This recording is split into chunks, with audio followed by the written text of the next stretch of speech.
Welcome back, I'm Lorenzo. Today, I'm just kind of reviewing the last year, 2024. I kind of want to review my style a little bit, kind of go over what I did in the last year through the lens of my channel, I guess. I'm really bad at remembering things. Off the top of my head, I have no idea what I did in 2024. So I'm going to go through some of my videos to help me remember a little bit. And yeah, I think it's a good idea to reflect, especially this time of year, on your goals and what you want for the future and things like that. And I think, particularly for me, this channel is about style. So I kind of want to go over what happened in the last year, my thoughts now, and kind of what I want to do moving forward. Okay, so starting with January, I think the biggest part of January last year was getting bangs and getting some new glasses. That did a lot. I cut my own hair most of the time, so giving myself bangs was stressful. But I think it went pretty well. I had been wanting to try bangs again for quite a while, and I finally just did it. And thinking back now, I don't think bangs are for me.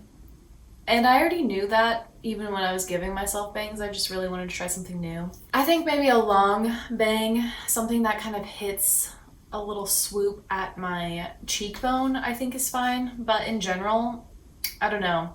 It was fun to have different hairstyles, but just day to day, I think my face suits better a long hair look. Even now, my bangs I think are down to here now, so they can go back easily in a ponytail, and honestly that is the most helpful, especially when I'm working out. I want all my hair out of my face. It's hard to do that with bangs. So February is when I first tried to define my style, kind of talk through that, and I think that was pretty interesting and one of the most beneficial things I've done, I think, for my style. Putting words to it, putting images to it, really thinking about what it is that I really love to wear and look at. And there's definitely a difference between what I love to wear and what I love to look at. Sometimes they're the same, but a lot of times they differ. So I think I could probably review the style portion. I'd like to do a video, I think, reviewing just all my style influences beyond just actual fashion or brands. More abstract things like films, that kind of thing. But I think defining my style this year was very helpful. And even now, I have to remember sometimes, especially when I'm looking at things to buy, especially thrifting, to remind myself this doesn't actually align. It might be cute and fun, and I might think it's gorgeous or something, or a really good deal. But if it's not aligning with my style, I'm not going to get a ton of wear out of that. So it's not actually worth the price. Oh, I also went to Paris with my friends last February. That was so amazing. I highly suggest, if you're able to go on a trip with your friends, it doesn't have to be far, but it just is such a wonderful experience. And I think also getting older, and I am approaching 30, it's hard to get your friends together, especially to do something like this. So I don't know, that was a huge thing for me, and I'd really like to do another friend trip again. We're already kind of thinking about doing a little Rome reunion. That's where most of us met, so oh man, that was amazing. And the thrifting there was so cool, very fun. I didn't even buy much. I think I bought a scarf, but just looking at things was very inspiring. Moving into spring of last year, I did a lot of looking at rebuilding a wardrobe. So I have a video here of how to build a wardrobe on a budget, and that kind of went through a year and looking at what I would suggest buying each month. And I think I still stand by most of that video, if not all of it. I was working with a very tiny budget when I did that example, but I think it still really stands, and I think that's something I want to really refocus on for myself, is to map out what I think I'm going to buy in the months of the year, I guess, or the seasons of the year, just to have even more thought and attention put to what I'm actually bringing in. I have quite a bit of clothes, so I don't need any clothes, but there are quite a bit of things in my wardrobe that were more thoughtless, or just oh, I think that's gorgeous kind of purchase. And I didn't really think about, well, do I need that? Will I actually wear that? how does that fit in with the rest of my wardrobe? And I think that video of building a new wardrobe in a year, that had some principles that I really liked and would like to take forward with the next year. Done a number of styling videos, and honestly, those are my favorite to do. Just being able to like play with my clothes a little more. I don't always dress up a ton, and I don't always wear like an outfit. So doing those styling videos really gives me quick ideas for like, oh, I'd like to wear clothes today that are like real and not just sweats or something. And then I have an immediate idea of what would work for that time, that season, that kind of thing. So I really love doing styling videos, and I think just styling clothes in general in your own wardrobe, even if you're not like filming it or whatever, is really helpful. It helps you really be re-energized by your wardrobe, I think. Instead of thinking, oh, I need to buy something new because that's what you're seeing more out in your daily life, rather than seeing the clothes in your wardrobe.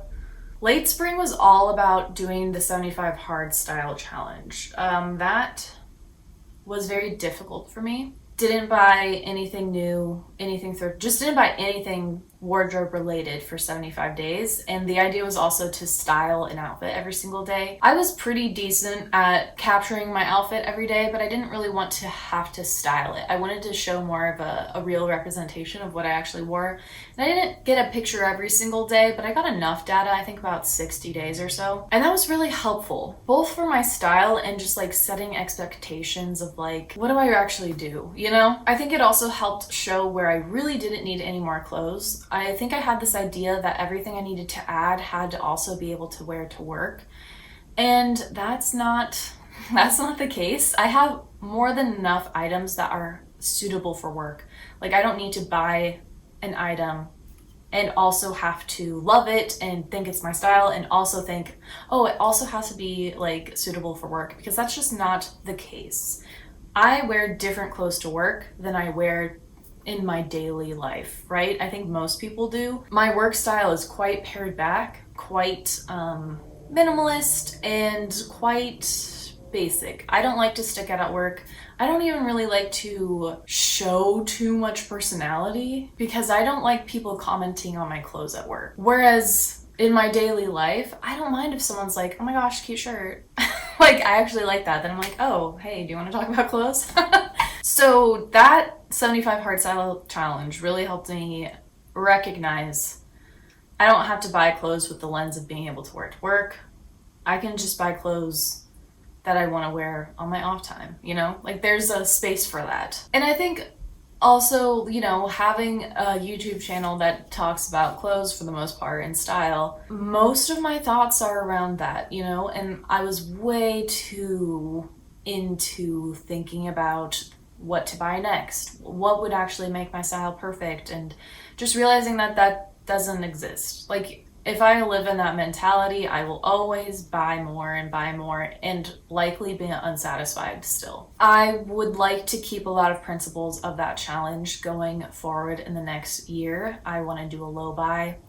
I'm gonna probably talk about that in a separate video, but yeah, that challenge was very helpful for me and reframed, I think, a lot of my interests. Like, just because I love fashion and just because I love style and I love color doesn't mean that I have to only fuel it into that part of my life, like wearing clothes. I can appreciate things without owning them.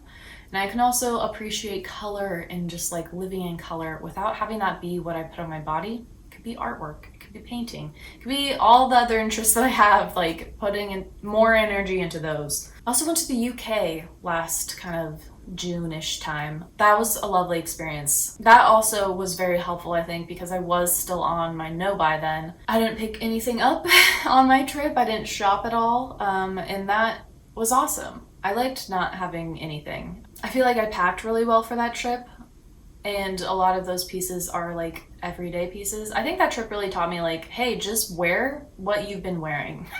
Like, if the weather permits, like, I don't need to come up with a whole new identity for that specific trip. Like, that's like the UK version of me. Like, no, I can just wear what I wear, and that's actually going to be better because then I know I'm going to be comfortable and I know I'm going to feel good. So that was something a little bit new. I kind of tend to get into this like format of like, oh, like Japan me is gonna wear this kind of style. And that is so fun for me to do. But when I'm actually on the trip, I'm like, wait, I haven't worn this shirt in a long time and I don't remember why. And then I remember why. It's because I don't like the way it fits on me or something. So yeah, that helped me with travel and packing for travel a lot. Summer was a lot of just styling. You know, I don't think I added a ton to my summer wardrobe. I did on my birthday get a linen dress, which I have been wanting for a while. Just a basic white linen dress. Very simple, but like very into what I like to wear. So I was really happy with that. I think I also got some new jewelry. That tends to be when I get new jewelry, is my birthday. I don't buy a ton of jewelry outside of that. Maybe 1 or 2 pieces throughout the year, but I do really like to gift myself for my birthday. So I don't know. I don't really see a problem with that personally. So I think I'll probably continue to do that. I tend to buy things for myself during my birthday, which is summer, and then Christmas time. So 2 times a year is when I really will like buy something that's new, not just a thrifted piece. Ooh, then I reviewed kind of early fall, September, end of August. I reviewed my wardrobe, and doing that 75 hard style challenge, I tracked my wardrobe a lot. So I got so much data about it. I could pull up all my most worn pieces and really examine those and see if I wanted to change that up at all. But then I also reflected on all my favorite pieces, and I think it's fine to have favorite pieces to energize yourself, energize your style, that you don't necessarily wear all the time. They don't have to be your most worn, because I think your most worn is usually going to be more basic items, right? And so you kind of want to juice those up with your favorite items. Some of my most worn items were also my favorite, and those were like something that was a little bit unusual. Like, I think what comes to mind are my barrel leg navy pants. They're from Everlane. They just have a little bit of interest to them, but they're still very basic. They're navy. Navy is a color that I love to wear, and I'm learning that more. So the more navy I can pick up, I think the better. Yeah, just like realizing that a lot of my favorite wardrobe pieces were very feminine, and a lot of my most worn were pretty neutral, and maybe even more on the masculine side. So yeah, it was just interesting to see that and examine my wardrobe a little more. I also feel like I went through a real breakthrough in finding like a 15-piece wardrobe. I'm really into capsules. I like to build them, make them, and then kind of wear them for a couple weeks and then do a new one. And that helps me just be excited about my clothes and pair things in different ways. And I get obsessed with like a color or a certain style, and I'm kind of obsessed for like a month or so, and then I want to change to something new. And doing a little capsule setup helps me do that. It also helps me not shop. So that's key for me. But yeah, doing a 15-piece wardrobe, I thought was very fun exercise. And I'd love to do more things like that for different people and different styles. Because like I'm fairly familiar with my own style. It does range a little bit, but for the most part, it stays pretty true to what it is. But I also just love doing them for other styles. Like, I love fashion, I love style. So that goes beyond just what I personally like to wear. I like to do them for different people and things. So I don't know. I might see if any of my friends or family, or if any of you are interested in me like putting together a little capsule, let me know, because that's so fun for me. Then coming back, more recently, fall, I invested in a couple more outerwear pieces. Kind of the in-between jackets. I didn't have a ton of those. I have coats for sure. And by now I think you've all seen my coat jacket collection.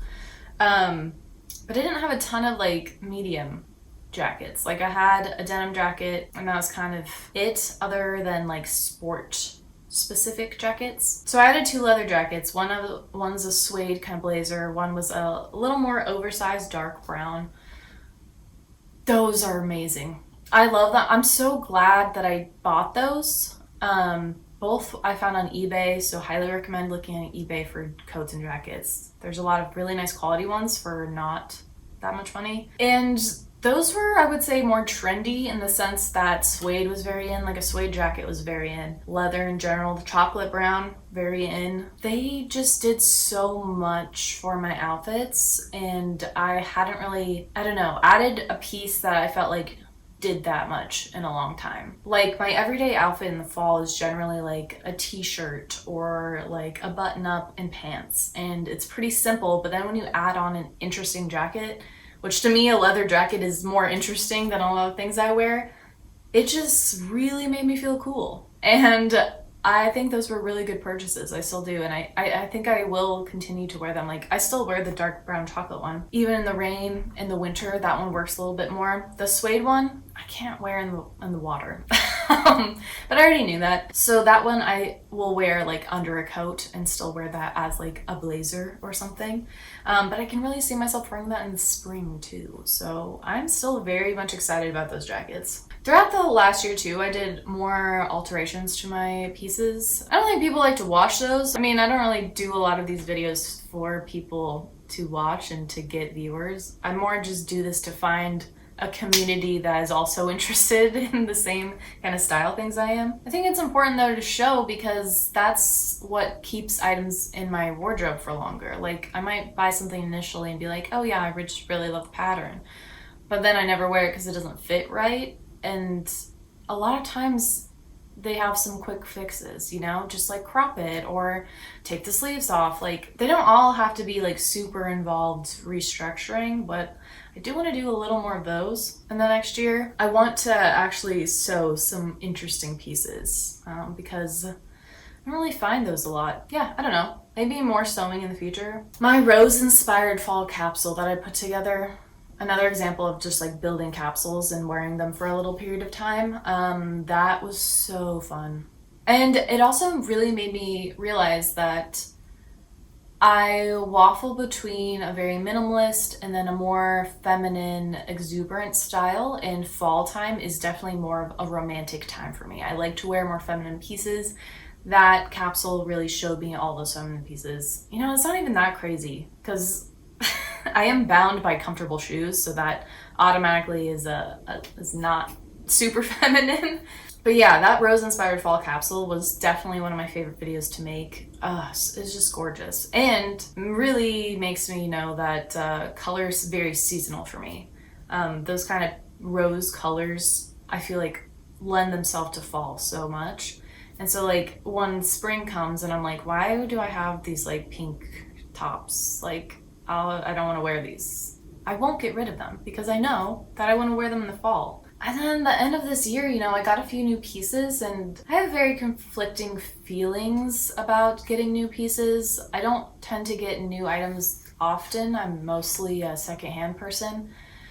But there are certain pieces like shoes that I can't really buy secondhand. They either fall apart or just aren't comfortable. Like, I need something for me. And then of course there's other style pieces that I just don't find secondhand that I want to add. So I don't know, I feel a little bit of shame, question mark? I don't know if that's the correct word, but I feel a little bit embarrassed buying new things sometimes. Guilty, maybe guilty is the word. We're getting a little real here. I feel a little guilty buying new things when I know there's so many things going to landfills, so many things at thrift stores. But at the same time, I know that like getting something that is maybe secondhand that isn't what I want is just gonna have me keep trying to find that item when I could buy it new and then I would have it and then be satisfied. I don't know, there's so many conflicting feelings I have with fashion and style because I also really want to be good. Like, I want to help the environment. And so there's like that feeling of being like, hey, I should just not have clothes and, you know, wear whatever I have and just be happy with that, and appearances don't actually matter, like all those feelings. But then I'm also like, it brings me so much joy, and I do think when I look nice, it does matter. So I don't know, that's a conundrum that I probably will delve more into in the next year. I don't know. It's been on my mind for several years. It's just so hard for me to articulate. So maybe I'll find the words in 2025. Well, if you've lasted this long, I'd love to know why you're here. Why are you watching my videos? Like, if you're subscribed, why did you subscribe? What do you like that I'm doing, I guess? Again, I started making these videos as a creative outlet and to talk to other people that are interested in this kind of thing. So if you have any suggestions of the kinds of topics or videos that you'd want to see me make, let me know. Hope you all had a wonderful holiday season, and I hope you join me in the next year and all the fun style content that's coming your way. Have a great rest of your day, and I'll see you next week with another video. Just